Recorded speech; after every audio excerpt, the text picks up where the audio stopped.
Assalamualaikum warahmatullahi wabarakatuh. Perkenalkan, saya Bening Aini. Di sini saya akan menjelaskan tentang modul 1, yaitu pengenalan sinyal diskrit. Sebelum membuat program, ada libraries dan inisialisasi yang harus di-run terlebih dahulu.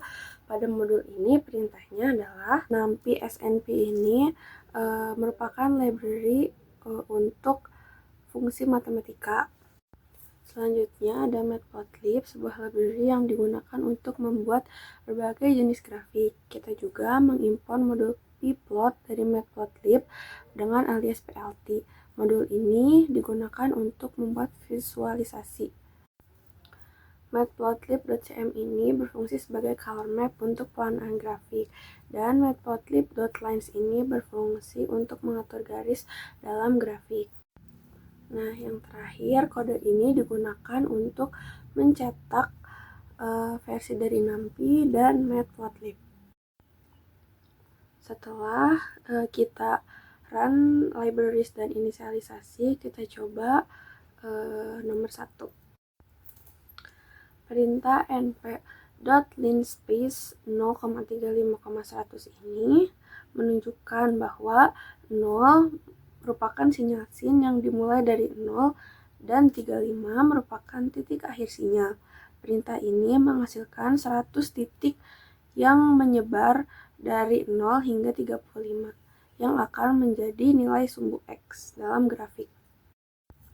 Kemudian kita membuat nilai Y sebagai fungsi sinus dari X. Kita menggunakan rumus 2 dikali np.p dikali 0,0285. 0,0285 ini merupakan frekuensi yang didapatkan dari gambar pada soal di mana satu periodenya adalah 35. Jadi jika dihitung menggunakan rumus F sama dengan 1/T, maka 1/35 hasilnya adalah 0,0285.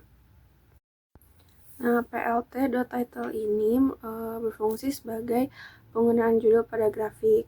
Kemudian plt.plot x, y, di mana x ini merupakan sumbu horizontal dan y adalah nilai sinus yang dihitung sebelumnya.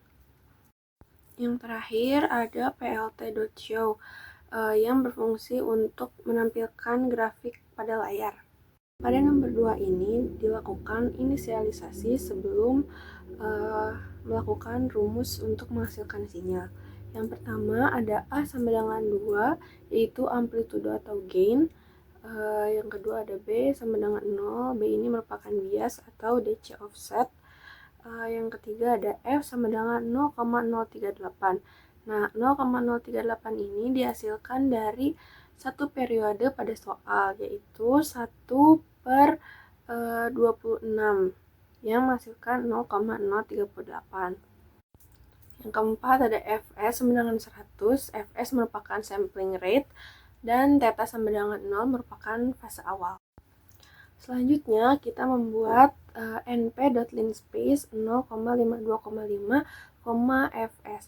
Di sini 0 adalah titik awal, 52,5 adalah titik akhir, dan Fs adalah jumlah sampel yang digunakan, atau parameter Fs ini mempresentasikan jumlah titik sampel per detik atau sampling rate yang akan kita isi dengan 100 seperti inisialisasi yang awal tadi.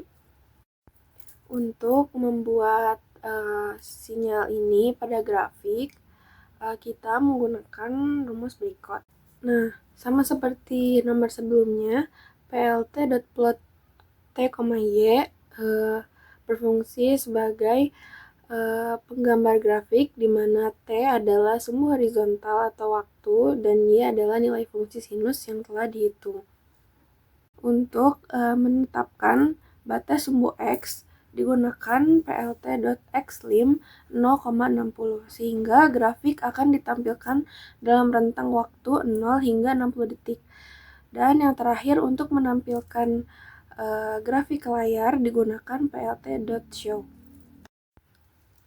Yang terakhir yaitu nomor 3, sama seperti nomor sebelumnya, bahwa harus diinisialisasikan dahulu untuk membuat sinyalnya. Yang membedakan adalah jumlah sinyal yang ditampilkan. Pada nomor ini, sinyal yang ditampilkan yaitu dua sinyal. Yang pertama adalah sinyal sin dan yang kedua adalah sinyal cos. Dengan perbedaan warna yang menggunakan rumus ini. Perbedaannya adalah jika ini sin dan ini cos. Karena harus menampilkan dengan perbedaan warna, jadi kita gunakan rumus berikut untuk memberikan sinyal sinus dengan warna merah dan sinyal cos dengan warna biru. Untuk plt.xlim sama fungsinya dengan yang sebelumnya, yaitu untuk memberikan rentang waktu dari 0 hingga 60. Dan yang terakhir, untuk menunjukkan grafik pada layar, gunakan perintah plt.show. Sekian video yang bisa saya sampaikan dan berikan.